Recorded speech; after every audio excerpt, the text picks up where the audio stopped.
Hey guys, how's it going? My name is Adam and today I'm gonna show you how to delete iCloud photos from iPhone. So we're gonna go to our settings and we're gonna click on our account right here and you're gonna see the iCloud section. So we're gonna proceed and you're gonna see right here the manage account storage. So we're gonna click on it.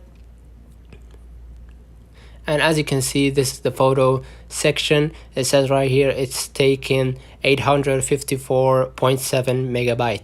So the only way to do that is to turn off and delete from iCloud. And it says right here some of your photos stored in iCloud are not downloaded on this iPhone, and these photos will be permanently deleted from iCloud in 30 days.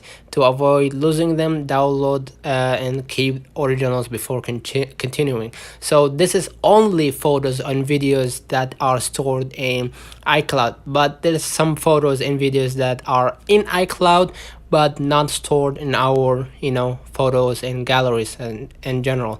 So if you want to lose that as well, you're gonna just continue anyway, and that way you're gonna delete all photos and videos from iCloud. So that wraps it up. Don't forget to subscribe to our channel, follow it, hit the thumbs up. Last but not least, turn on the notification bell to receive every video we upload. Thank you for watching. See you in the next one.